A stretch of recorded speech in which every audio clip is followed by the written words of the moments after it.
Hi, my Kirishima lovers. Today I'm doing part 2 of Pillai, or however you say that place's name. So let's get into it. Ku was shaking as he put the phone down. He didn't know how he could tell her this. His little sister. How could he leave her almost immediately after telling her? And how would he feel if it actually happened and it was coming for him while he was dealing with the guilt? He looked over at her, his entire world and existence at this point in time, and he looked at the people surrounding her, laughing, loving, and caring. He blinked. They became blood-stained and battle-worn, lying deadly still with her in the center, her head hanging as she bled out against the couch with a familiar head coated in dried blood on her lap, and then they were back to normal. "Let's go to the beach." Kurapika cleared his throat as he stood up, locking eye contact with Ku. He was one of the few people that knew the different ringtone Ku had set for family members. "So, what did they say?" Kurapika asked Ku as everyone else had finally gone into the water. It was Ku's last day, and he had tears in his eyes as the groups finally gave up on trying to coax him to swim. Kurapika would have loved to admit he knew or had an incline as to what was going on, but he didn't. He got no answer. Ku was shaking his head aggressively. Although Kurapika trusted Ku would have figured it out by the end of the day, he wished they had more time with him. "I'll miss her," Ku said. He was staring at his little sister as she played in the water. "Killua ran up behind you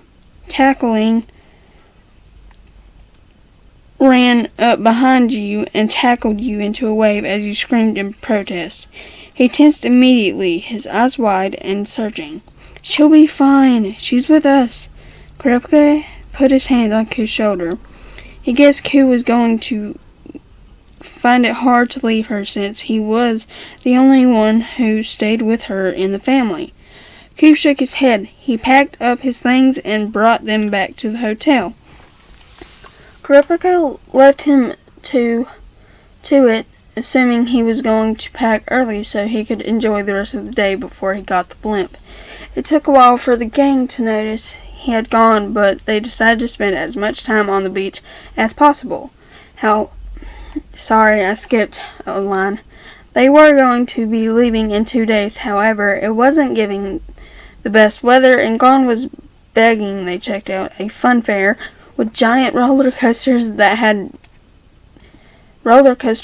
had seen before. On your way to the fair, you stopped to wait for a minute. Ku still hadn't come back out to see you all. It itched you the wrong way a little. He seemed so excited and determined this morning to make today a memorable one. "I'll miss you so much." Ku picked you up as soon as the front door shut. You laughed as he spun you around, only stopping when you had kicked a Pringle can twice. "You'll miss me for the first 2 weeks, then adjust to me not being there. Then I will come back. You'll be trying to get rid of me ASAP." You pushed him lightly before beginning to clean the table. You were full of excitement for the trip. No one ever got an opportunity like this, and if they did, it wouldn't be so open. "I guess we'll find out this time next month," Ku said quietly, turning to put some glasses into the dishwasher. You paused while handing him a plate. His facial expression was a little sad. "It'll be fine. I'll call you all the time, and if worst comes to worst, I'll be back here after a month." You smiled. You had no idea how it would all play out, and Killua seemed intent on keeping a bit of mystery from you. "I guess it'll be fun having a tan when I'm at home, with nobody here to make fun of me over it," Ku joked. You laughed. It seemed like the time you would never come fast enough. "Everything okay?" Killua asked, sliding up beside you. You bit your lip and thought for a moment. Maybe he just needed a few minutes more. You could send him a text on the way to the fair. Yeah, I just hope he could come. You tried to give the boy a convincing smile. Killua tilted his head with an unreadable stare. His hair was fluffy, blowing lightly in the wind after being drenched in seawater. He wouldn't miss these last few hours with you for anything. He was so confident, so sure of himself. So you believed him. As the two of you approached the fair, you couldn't help but notice how close Killua was walking to you. He didn't seem to notice it himself, but it felt reassuring to have him so close. His hands were in his pockets, and they appeared to be balled up. He was looking anywhere but in your general direction. The assassin's eyes were widened ever so slightly as he took in everything. While he studied the stalls, you studied his reaction. Have you never? Never. It's amazing. Killua turned his head to look at you while you both stood in front of the Ferris wheel. He smiled like a little child, tears almost in his eyes. You smiled back softly. You appreciated that it was just you here to witness this first with him. Do you want to go up? Nodding your head towards the Ferris wheel. He still hadn't taken his eyes off you and nodded vigorously. Killua insisted on paying, saying you're the only reason he's able to go up, because he wouldn't go alone. But you thought he just wanted to make sure that both of you did it together. I see gone. You were only a few meters high and could spot the spiky-headed teen. He was carrying some serious stuffed animals and a bag of 4 goldfish. On top of that, he had a bunch of glow-stick bracelets. It's hard to miss him, Killua laughed under his breath before sitting back in his seat. You studied the happenings below before sitting back too. Although aware of Killua's stare on you, you pretended not to notice and kept your gaze low. Your hair's the same, he said quietly. The same? He grabbed a strand. It was the same color as always. You gave him a questioning look. As the day we met. He blushed slightly, feeling embarrassed. I just noticed because I liked it. Sorry. He blushed too. The ride wasn't close to over though. You couldn't just walk away from this one.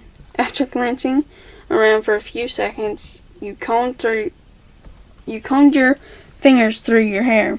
Thanks. You don't need to apologize. You looked at him shyly. I didn't think you noticed that kind of thing. The only response Killua could give you was a nod as he looked down at the fair. That was probably the most he would talk with you so openly. A long time was hard with him. It was silent for a while. It had stopped at the top, and you locked eyes with him as the wheel stopped in place. Your breath had shortened a little. You were just a little bit afraid to look down. That's okay. Just keep looking into my eyes till it's comfortable again. Killua should have been taking in the view, but he'd much rather look at you. You found your breathing naturally calm as the seconds passed like minutes. His look was full of confidence, with a hint of a smile. Neither of you were ready when the machine kicked into gear again. The two of you lurched forward, almost banging heads, but stopped by Killua's fast grip on your shoulder and waist. It was silent as you both sat back down. He took in the last of you before the ride ended and helped you to your feet to get off. There they are. Where were you? Leorio cried after you had tapped his shoulder. You laughed nervously, not expecting him to get all worked up. I'm serious. Who would kill me? Then you. Leorio pointed to you. Then especially you. He pointed to Killua. Gunn was laughing. Leorio had obviously been worrying like a cat's mother and didn't want to admit it. What? Killua recoiled. I was the only one with her. Exactly. You love to sneak off with her. I won't let it happen anymore without permission. Leorio stared down at the younger boy, then growled at each other, for Killua flipped his hair and made a ch sound. Whatever, I won't be with her a lot anymore. He walked away moodily.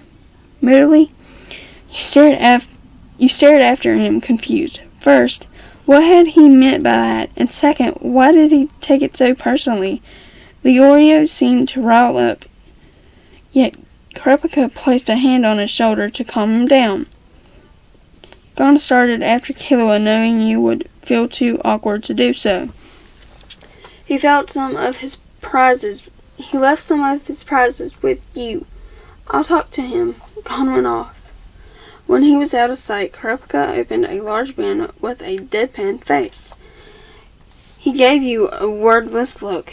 You made a sad face as you dropped all the prizes in but one, and Leorio gave the goldfish on to some kids walking by.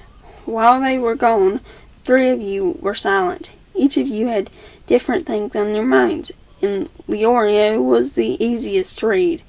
He seemed a little regretful, probably planning on apologizing to Killua. However, that would mean admitting that he cared about him and you a little too much. They'll be fine, you said to Leorio. He sighed and scratched the back of his head. I was just worried Ku might not have had the chance to say goodbye if we didn't find you, the tall man admitted. He fixed his glasses while looking away to the side, almost blushing. You thanked him for caring so much and assured him Killua would understand.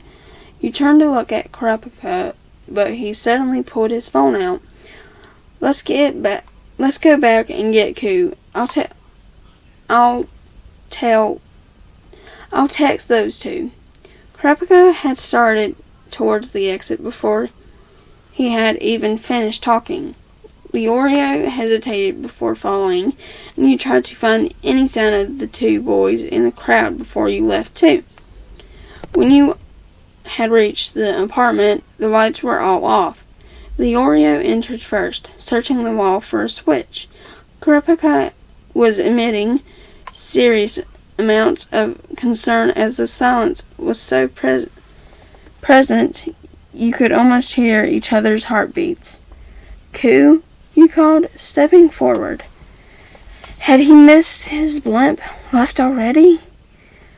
Maybe he didn't want to say goodbye. Almost ready to deflate and say goodnight reluctantly, Killua and God entered behind you. They seemed out of breath, like they had sprinted. Hey, he greeted loosely. You didn't expect a response. Hey, Killua repeated, giving an apologetic smile. You hesitated before giving him a small smile back. Talk late. Kurapika cut Killua off. Someone's here, he said harshly. Ku?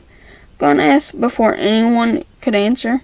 He went off towards the kitchen. You felt uneasy and let everyone enter ahead of you, and even after it took Killua gently beckoning you. Ku? Gon sang again, louder. As his echoes faded away, another sound replaced them. A motorcycle had pulled up outside the back door from the kitchen, its engine purring and slowly shutting off. The group exchanged looks and watched as a figure approached the door. Leorio had stood in front of you, blocking your view, but you had already guessed it was your brother. Everyone had visibly relaxed except for Kurapika. What's going on? He demanded. You were still visually impaired, thanks to Leorio, and tried to slip by him, tapping his shoulder, but he seemed to try to block you even more. He knew what he was doing. Ku still wasn't talking. The 4 boys' gazes were fixed on him, and you could hear him move to wash his hands in the sink. Killua finally grabbed your wrist to pull you over to stand in front of him so that you could see. Kurapika was still waiting on an answer. Gon looked like he was ready to fight, and Leorio appeared as though he was Kurapika's bodyguard. "It's his nin. It's so violent," Killua whispered to you. "And your brother just washed blood off his hands." Your eyes widened. Ku had killed a man? With disbelief set in your soul, you looked up to see your brother's expression. He was laughing hard. "She's a smart girl, Killua. It's sad to see you belittle her so." Ku's right eye was slightly twitched, more so than the left. As soon as the laughter started, it stopped. "You thought you were here to collect your brother, to go back and enjoy the fair, to have a good last day. But this didn't seem like him. You had never in your entire life seen him so rigid. What's wrong? I thought you were going back to pack," Kurapika asked again, taking a more casual approach. He had visibly relaxed, probably sending out neutral nin vibes. However, Leorio hadn't let up. The two younger boys shared a look, and Killua didn't even acknowledge you while he took a light grip of your wrist. All you could hear was the clock ticking as you stared at Ku. He was standing completely still, giving Kurapika a wide-eyed stare that would have made you quiver. 2 ticks later, he made a sudden jerk-like movement. "Oh, I'm all packed." "And so is she," Ku said. 5 sets of eyes turned to look at your confused ones. All you could feel was Killua's hands just disappear from where it had been, and your heartbeat increasing. "What? You're leaving?" he asked, his voice barely above a whisper. "It took you 3 tries to get words up your throat and out of your mouth." Your heartbeat increased. "Not that I thought of. What's going on, Ku?" You couldn't look at Killua, already able to tell he was disappointed by his tone, and you knew it would hit you like a physical force. They're leaving us before I decide to kill them. Then we're going home." Your brother spoke with a happy tone, as if he had solved a math problem that wasn't so simple. Gon laughed lightly, and you relaxed almost. Your heartbeat decreased. Almost hopeful situation wasn't as bad as it seemed.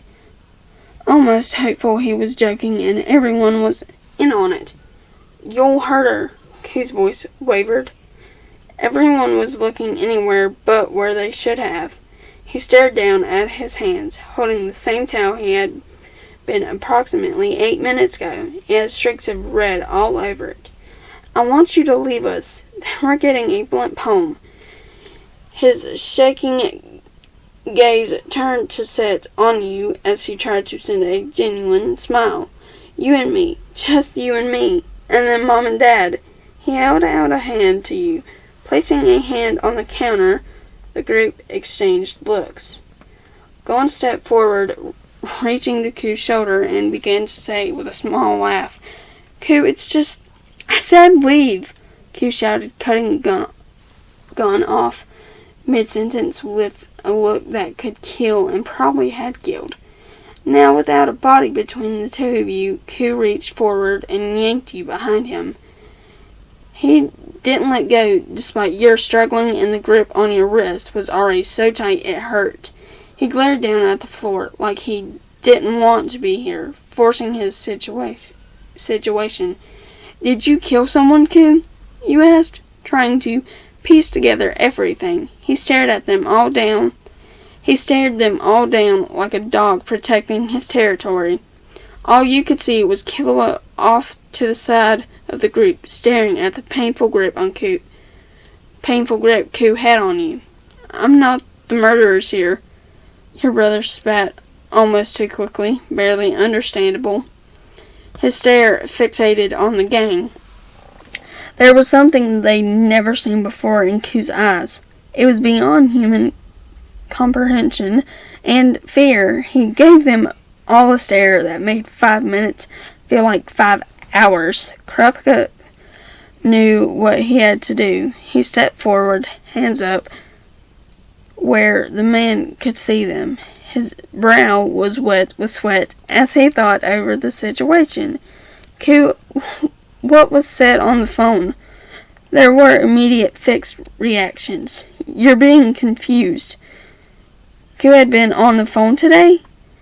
Q responded in milliseconds, with haste in his voice, including voice cracks to go with it. He said they were going to kill her. He said you were going to kill her. Your brother grabbed you and pulled you to his side tightly. Grabbing a knife off the counter, he held it up threateningly. I won't let you. Your heartbeat quickened again. You could hear footsteps. The way Killua was sucking and biting his lip. Leorio's fist clenching and unclenching, but you could also hear the fear in Ku. Kurapika almost thought he was joking. Everyone did. However, the tension in the room was undeniable.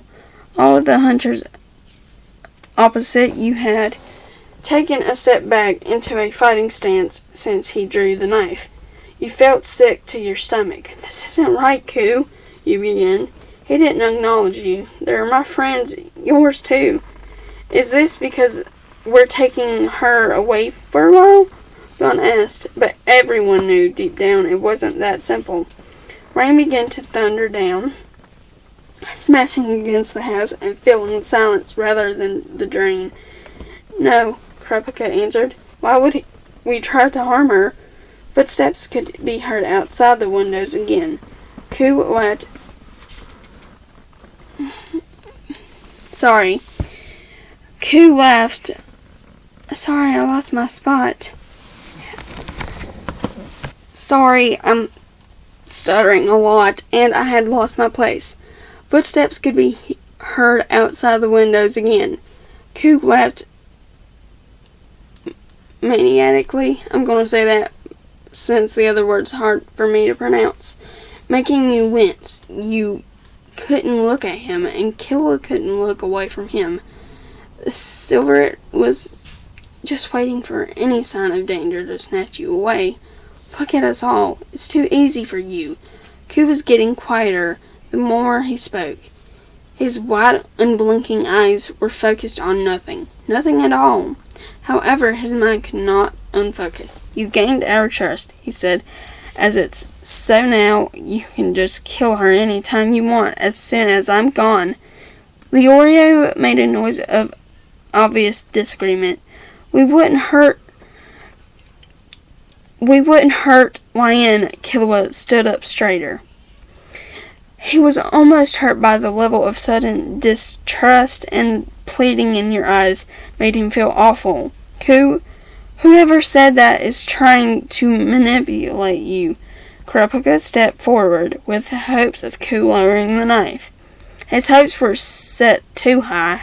It made your brother tense even more, and you yelped as his grip became painful. It echoed throughout the kitchen. This wasn't meant to be like this. Killua was almost growling. Gon was glaring. Leorio was holding back a punch. However, Kurapika was listening. There's hostiles all around the house, he said in a low voice while watching the windows. As soon as everyone was aware, it became obvious. There were sounds of guns clicking, heavy footsteps, and the pang of metals. All you unaware thanks to the unfortunate situation right in front of you. It's too late, Ku whispered. You didn't leave quick enough. Everyone's going to die, he shouted the last part at the group.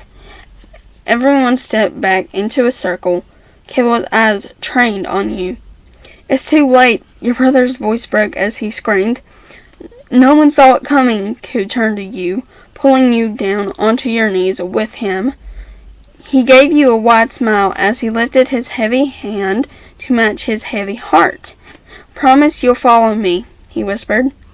And as he whispered, it was like the gates of hell had been unleashed. A knife headed for dear Ku's heart. A boy headed for you. A group headed for the door. Bullets headed for everyone. Sorry if I stammer too much, and sorry for the noise in the background. And sorry I had to pause it. I was stammering too much and I had lost my place. But I'll try not to do that next time. Bye, guys.